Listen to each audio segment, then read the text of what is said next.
Please excuse my messy office. I'm taping this. I just finished making it, and tomorrow I will be shipping it out. Well, my boyfriend will, but whatever. Anyway, this is my Things That Make Me Happy journal for Kameka, and on manyalbumscraps.ning.com. And we were supposed to find out people's favorite things and what made them happy, and then take in a composition notebook and alter it to have those items. So this is the composition notebook that I have made for her. And here I've got some Prima paper flowers that I dyed myself with my inks, and I put together with a little pearl in the middle.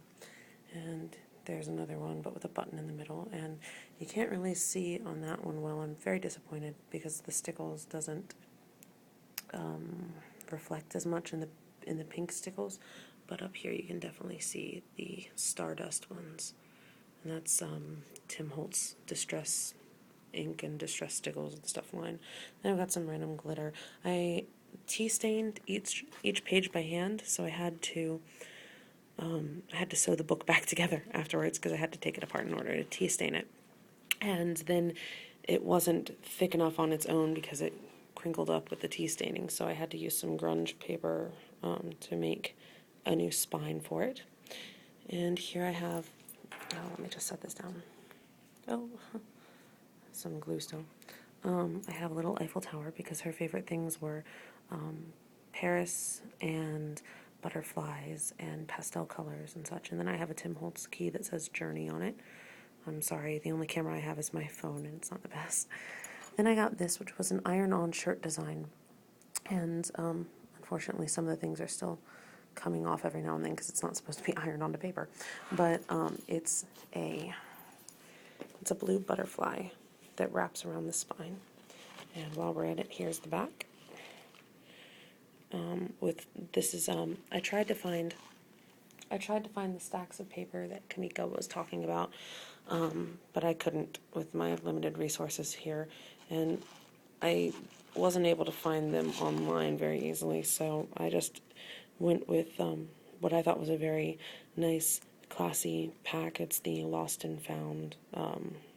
It's one of the Lost and Found packs by My Mind's Eye. And I put some lace around the spine to help cover up the grunginess of the grunge board.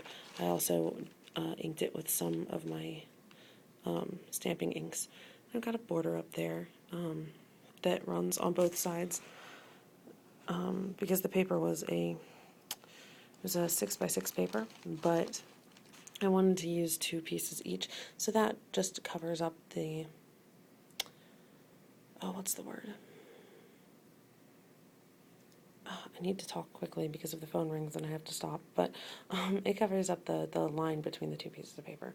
Anyway, we have some butterflies and Eiffel Tower. I didn't get as many France things as I got butterfly things, but these are some rub-ons from 7 Gypsies, just letters, and I did each one individually so that we have different size letters. This is I don't remember the company, but a flourish that's a 3-dimensional flourish. I have a couple of them throughout, which also gives it a little bit of depth, but I think it's kind of nice. I took these clothespins and I inked them up with the same ink that I used on pretty much everything else, including this doily down here, which I love. And then I wrote words on them like remember, inspire, create, dream, and believe. There are 5 of them.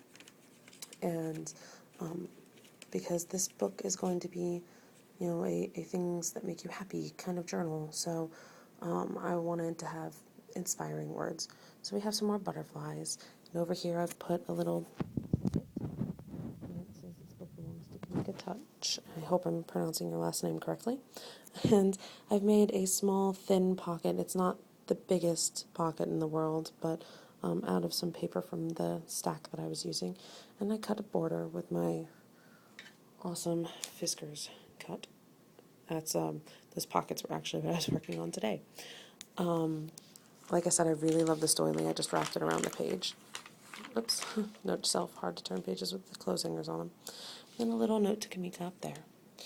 And some embellishments. I'll just flip through and show you some of them. I had some keys. This was actually part of a border, but I cut some of the keys out individually, and I used border in other areas. Some rub-ons in certain places, others sticker type things. I made a little heart out of pearl rhinestone type deals because I thought it would be cute. Some more rub-ons. Some more little journal spots, if you will, and some borders in some places. Trying to think of the best ones to show you. That's vellum that I just glued on. Some more flourishes. You see some of the pages came out irregular, but I think that gives the journal some life. She wanted shabby chic, and I've never done shabby chic before, so I hope that this lived up to it. I did have some issues with some distress ink. For whatever reason, it didn't want to stay on my stamp correctly, but I think it came out with this really cool blot look, and I like it. So I did it again because I liked it so much. Here's another one of those clothespins. Just trying to think of what I have that's really cool to show you. Oh, I made 3 tags, and they're just thin pieces of paper tags, only one-sided, but I figured that way she can put it on whatever she wants. And I put some stickers on there for journaling, and then I made little pockets out of these doilies and put little pearls. I super glued it down, and I didn't expect it to change the look of the paper so much, but I don't think it's bad. And the tea staining with my cookie sheets gave some really cool views to some of the pages. More rub-ons. Some Studio 112, I think, is the name. Die cuts.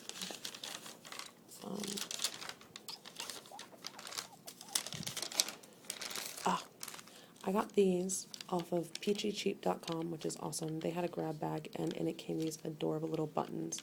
So I put a butterfly one on here because I thought it fit the theme very well, and the colors very well as well. There were some pages that I just took, and they had great texture to them, so I just inked them up. And this was a grape stamp that I had, and like I said, I was having issues with ink. I don't really know why.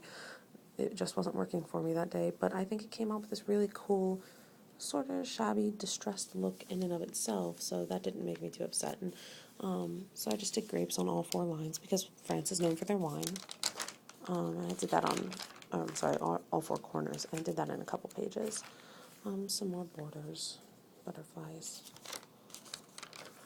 At one point I tried to get some color on the pages by using some colored water over top of my tea staining, and I think it gave a cute little look to it. And in some pages I left them for longer to give it more of a crispy, older look. This is one of my favorite. Now, my stickles didn't come out very well. Like I said, I'm not too fond of the pink one, but I took some pieces of paper from the pack, and I just made like a little flip book right here. It's only 2 pages, and I put a doily there, but it gives a little place to have, some pictures that she can open it up and throw some pictures in there, or whatever she wants to do. I thought it was a cute idea. Some more of that color that I was talking about. A really cute rub-on that I have to get more of these 7 Gypsies ones. They were part of the grab bag as well, and I fell in love with them while using them for this project. Another one of the pockets. This page didn't come out as well as I'd hoped, but it's kind of, I used the Victorian Velvet ink, and I think it's just a bit too dark, but I don't know. By that point, it was too late. I can't exactly rip 2 pages out of the book, so some cool tea staining effects, and I think that's pretty much it. I mean, I have more butterflies because I really focused on the butterflies. It was obviously easy to find butterfly things, but also I liked it. It was fun. It's something that I don't work with a lot because I don't really use butterflies, and she mentioned how much she really liked them, so I put them in there as much as possible. And that's work calling, so I have to let you go. But I'll leave you with this, which is an awesome shot of the back page. All right, have a great day. Bye.